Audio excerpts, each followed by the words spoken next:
Salut à ta chère amie Sol, bienvenue dans cette nouvelle vidéo de la fac de Max. Ici Maximilien Labadie et aujourd'hui on va répondre ensemble à une question qu'on est nombreux à se poser. Où acheter un business web ou encore où vendre un business web? Alors, un business web, c'est quoi déjà exactement? Eh bien, ça peut être très large.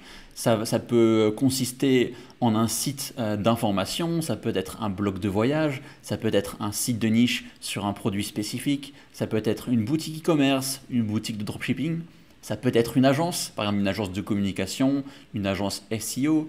On peut aussi avoir des forums, ça peut être un logiciel SaaS. Il y a vraiment énormément de choses qu'on peut vendre ou acheter en ligne. Et donc ça, c'est vraiment génial parce que si on souhaite se lancer en partant de zéro, on peut acheter un truc qui marche déjà très bien, on évite de perdre du temps. Et pareil, si on a peut-être un business ou plusieurs business et qu'on n'a plus forcément envie de bosser dessus, si ça prend trop de temps, si on souhaite passer à autre chose, on peut également s'en débarrasser et en tirer un bon prix par la même occasion.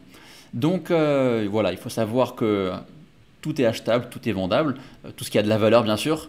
Et il existe plein de plateformes en ligne qui permettent voilà, de pouvoir acheter ou vendre un business en ligne. Mais dans cette vidéo, on va se focaliser sur une plateforme qui est pour moi aujourd'hui incontournable en France. C'est vraiment la valeur sûre pour vendre des business de taille moyenne, voire importante. Je parle bien sûr de DotMarket qui apparaît dans les premiers résultats SEA sur Google sur cette requête-là, et il apparaît également un petit peu plus bas dans les résultats naturels. Voilà, parce que DotMarket, c'est quand même une plateforme qui existe depuis 2018, si je ne me trompe pas, mais elle a rapidement su s'imposer comme une référence, et voilà. Moi, personnellement, je n'ai pas encore acheté ou vendu de business dessus, mais je connais de nombreuses personnes qui sont passées par DotMarket et qui sont super satisfaits par la prestation. Alors, pourquoi passer par une plateforme comme DotMarket? Alors, tout d'abord, DotMarket, ça va énormément simplifier la transaction, autant du côté de l'acheteur que du côté du vendeur. Il y a un certain nombre d'actions qui sont mises en place par DotMarket pour pouvoir évaluer le business à sa valeur juste.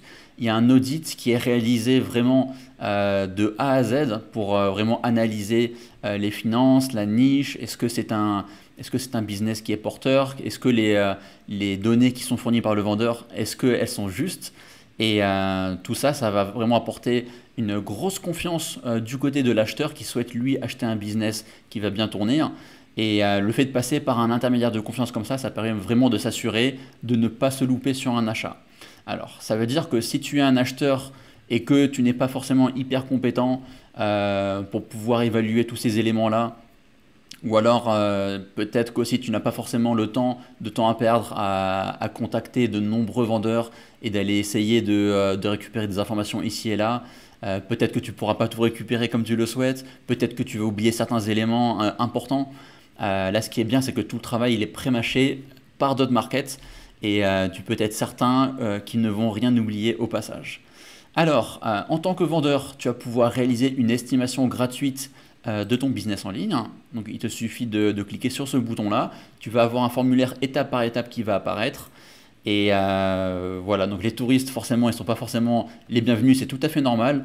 DotMarket, ils ont énormément de travail sur leurs épaules, je le sais très bien, ils ont tellement de choses à analyser que voilà, ce formulaire, il va faire office de filtre. On va avoir déjà un certain nombre d'éléments essentiels par rapport à ton business. Et ensuite, tu vas avoir une première estimation qui est faite un petit peu à la volée selon leur calcul en interne. Et ensuite, il pourra y avoir un expert de leur équipe qui va creuser un petit peu plus dans les détails. Ils vont rentrer en contact avec toi et afin de tirer un maximum d'informations et pouvoir établir la juste valeur.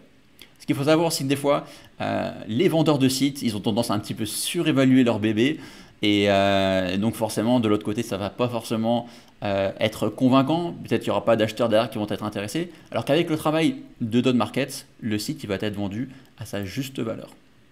Donc, l'équipe de DotMarket, déjà c'est qui? On a Kevin Jourdan, que je connais bien. C'est un gars génial qui a commencé d'abord dans l'édition de sites, dans l'affiliation. Il fait un travail remarquable. Il est également éditeur de sites à ce jour, donc il a fait de très très belles choses. Et il a décidé de se focus en grande partie sur DotMarket avec son associé Mayan Guez, si je prononce bien son nom. En tout cas, voilà, ils ont commencé tous les deux. Dotmarket a vraiment pris de l'ampleur et ensuite ils ont recruté des partenaires pour pouvoir les épauler, voilà, dans l'estimation des deals, pour pouvoir faire des audits, pour pouvoir prospecter, etc., etc. Donc, comment ça se passe? Alors, si tu réalises une estimation sur leur site, tu vas avoir ça va te prendre à peine 5 minutes et tu auras déjà une idée de combien vaut ton business. Ça, c'est très intéressant.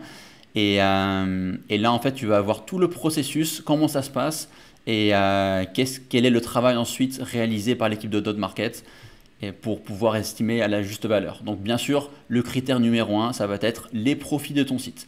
Pas forcément que le chiffre d'affaires, le plus important, ça va être vraiment les profits. On va avoir également le trafic généré par le site. Est-ce que ça vient d'un trafic payant? Est-ce que ça vient d'un trafic naturel, par exemple de Google? Quelles sont les tendances de la niche? Est-ce que c'est sur la pente descendante ou ascendante? Voilà, le potentiel de croissance générale, les assets, ça veut dire par exemple, est-ce que tu vends ton site avec une mailing list? Est-ce que tu vas avoir des pages sur les réseaux sociaux, etc. Tu peux avoir un certain nombre d'éléments comme ça qui peuvent faire que ton business, il est plus ou moins unique, plus facile ou pas à dupliquer. Si on est vraiment sur un business qui a vraiment pris énormément de temps à être développé, si on a par exemple une grosse communauté derrière, si ça va être difficile de le déloger, si on a par exemple un trafic qui est à la fois SEO mais également social, ça peut être vraiment des points très positifs.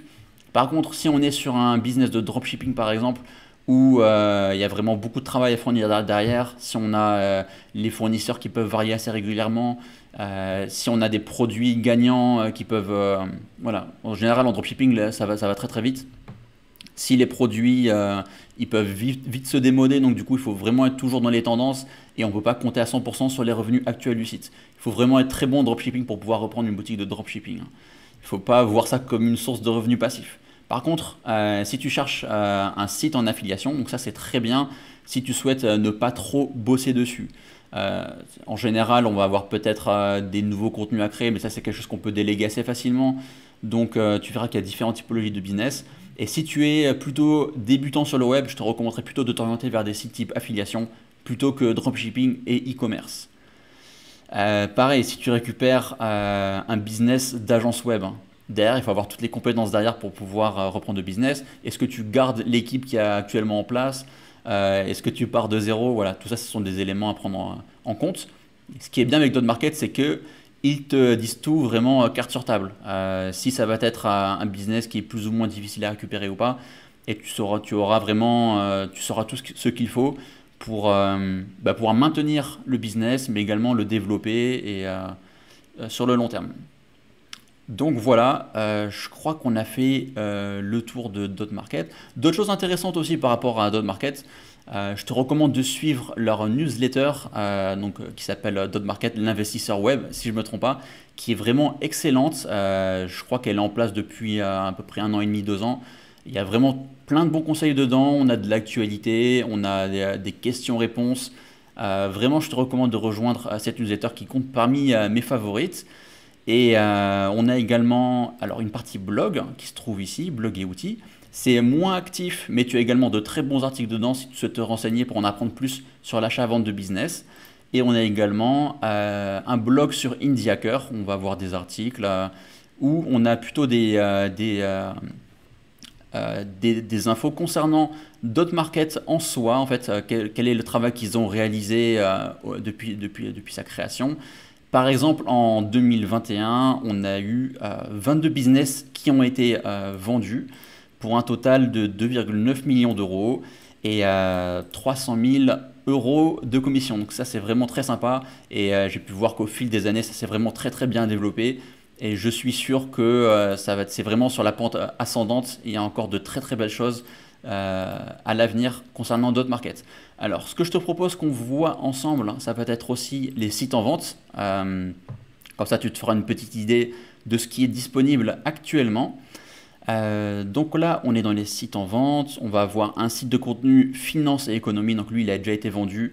Je pense que c'est très récemment pour 40 000 euros. Tu vois, donc ce site, il générait 1800 euros de profit par mois. Donc c'est vraiment très très sympathique. Et on va avoir un récapitulatif du temps à passer sur ce site pour pouvoir le maintenir. Donc moins de 10 heures par semaine, donc c'est très très sympa. Il a été mis en vente en juillet, donc tu vois, c'est parti très vite. Il faut savoir que les sites en affiliation, c'est ceux qui partent le plus vite, parce que c'est ceux qui nécessitent le moins de travail, hein. Et voilà, c'est un business dans lequel je suis présent depuis plus de 10 ans. Et une fois qu'on s'est habitué à ça, c'est vrai que c'est difficile d'en sortir, parce que c'est vraiment un business qui est vraiment très, très facile à gérer de manière générale. Donc voilà, et là c'était un site qui était en place depuis 2009, donc c'est vraiment un truc qui est solide, je pense, qui a énormément de contenu et qui a un trafic à 90% SEO, donc ça c'est très très intéressant. Donc tu peux aussi débloquer le dossier pour avoir encore plus d'informations par rapport au trafic du site, par rapport à ses revenus, etc., etc. Voilà, qu'est-ce qu'on peut voir d'autre? On a des produits dérivés CBD, donc là on est plutôt sur un e-commerce, voilà, avec 13 000 € de bénéfices mensuels, donc c'est vraiment énorme, et un business qui a 300 000 €. Donc tu verras que le multiple de vente pour un site e-commerce et pour un site en affiliation, c'est pas le même, hein. En affiliation, il n'y a pas beaucoup de travail à fournir, donc forcément ça va être plus élevé, et e-commerce et dropshipping, ça va être plus en deçà. Et autre chose à savoir, c'est que le multiple de valuation en France, il va être beaucoup plus bas que ce qu'on peut avoir aux États-Unis ou en Angleterre. Alors pourquoi? Parce que le marché là-bas, il est plus important et aussi il est beaucoup plus développé déjà. Donc il y a beaucoup plus d'acheteurs. C'est un marché qui est très très développé déjà, l'achat-vente de sites. Donc avec des plateformes énormes comme Empire Flippers ou encore Flippa, qui sont un petit peu les équivalents de DotMarket aux US. Tu pourras y jeter un petit coup d'œil, tu vas voir que le nombre de business qui s'achètent et qui se vendent, c'est vraiment impressionnant. C'est au quotidien, tu as des ventes constamment avec des sites à plusieurs millions d'euros. Donc c'est vraiment quelque chose. Et en tout cas, voilà, on a de très très beaux business. Tu vois qu'en général, on est plutôt à partir de 25 000 €. On est sur les premiers prix et tu en trouveras des fois un petit peu en dessous, mais c'est assez rare. Et après, là, ça peut monter à plusieurs millions d'euros en fonction de l'importance du business et de ce qu'il génère. Donc là, par exemple, à 1 million d'euros, on a un pack de 4 sites de formation. Voilà, on a un petit aperçu du nombre de visiteurs, du temps à passer par semaine et des bénéfices. Et point important concernant DotMarket, leur commission en fait sur chaque vente, ça s'élève à 4% du prix de vente. Donc moi je trouve que c'est hyper intéressant vu le travail qu'ils fournissent, autant pour le filtre par rapport à la sélection des projets, ensuite le travail qu'ils vont faire pour le mettre en avant, le vendre. On va avoir la promo non seulement sur le site, mais également via la newsletter. Dès qu'il y a de nouveaux listings, c'est partagé sur les réseaux sociaux, également sur la newsletter.